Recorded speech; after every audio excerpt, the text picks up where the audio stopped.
Neat ವಿಚಾರದಲ್ಲಿ ಕೇಂದ್ರ ಸರ್ಕಾರ ಆಗಿರ್ಬೋದು, ಪ್ರಧಾನಮಂತ್ರಿಗಳಾಗಿರ್ಬೋದು, ಶಿಕ್ಷಣ ಸಚಿವರಾಗಿರುವಂಥ ಧರ್ಮೇಂದ್ರ ಪ್ರಧಾನ್ ಜಿ ಇರ್ಬೋದು, ಇದ್ರ ಬಗ್ಗೆ ಕೇಂದ್ರ ಸರ್ಕಾರ ಆಗಲೇ ಸ್ಪಷ್ಟನೆಯನ್ನು ಪಡಿಸಿದೆ.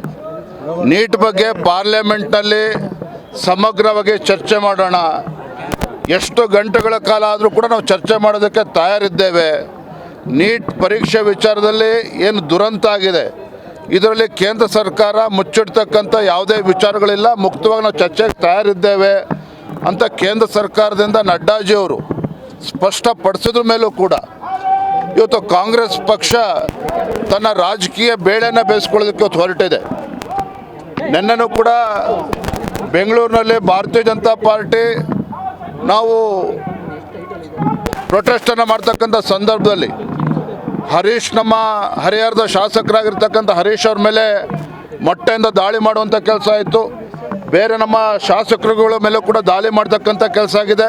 ಏನು ಗುಂಡಾ ಸರ್ಕಾರ ಇದೆ ಕಾಂಗ್ರೆಸ್ ಇವತ್ತು ರಾಜ್ಯದಲ್ಲಿ, ಗುಂಡಾ ಸರ್ಕಾರ ಇದೆ ಅಂತೇಳಿ ಕಾಂಗ್ರೆಸ್ ಪುಡಾರಿಗಳೇ ಒಪ್ಕೊಂಡಿದ್ದಾರೆ. ಇವತ್ತು ಶಾಸಕರ ಮೇಲೆ ಇವತ್ತು ದಾಳಿ ಮಾಡ್ತಕ್ಕಂಥ ಕೆಲಸ ಮಾಡ್ತೀರಿ ಅಂತ ಹೇಳಿದ್ರೆ, ಈ ನಾಳೆ ಕಾಂಗ್ರೆಸ್ ಸರ್ಕಾರ ಇವತ್ತು ಪ್ರಜಾಪ್ರಭುತ್ವದ ಬಗ್ಗೆ ಏನಾದ್ರು ಕಳಕಳಿ ಇದೆ ಅವ್ರಿಗೆ? ಹಾಗಾದರೆ ಇವತ್ತು ನಮ್ಮ ಮೇಲೆ ಆರೋಪನ ಮಾಡ್ತಾರೆ.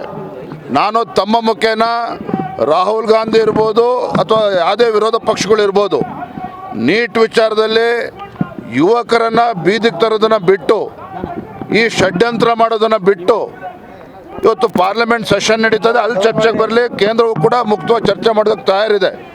ಅದನ್ನು ಬಿಟ್ಬಿಟ್ಟು ಈ ರೀತಿ ಯುವಕರನ್ನು ಕೂಡ ತಪ್ಪುದಾರಿಗೆ ತೆಗೆದುಕೊಂಡು ಹೋಗ್ತಕ್ಕಂಥದ್ದು, ದೇಶದಲ್ಲಿ ಒಂದು ಅರಾಜಕತೆ ಸೃಷ್ಟಿ ಮಾಡೋದಕ್ಕೆ ಇವತ್ತು ಕಾಂಗ್ರೆಸ್ ಸರ್ಕಾರ ಹುನ್ನಾರ ಮಾಡ್ತಾ ಇದೆ.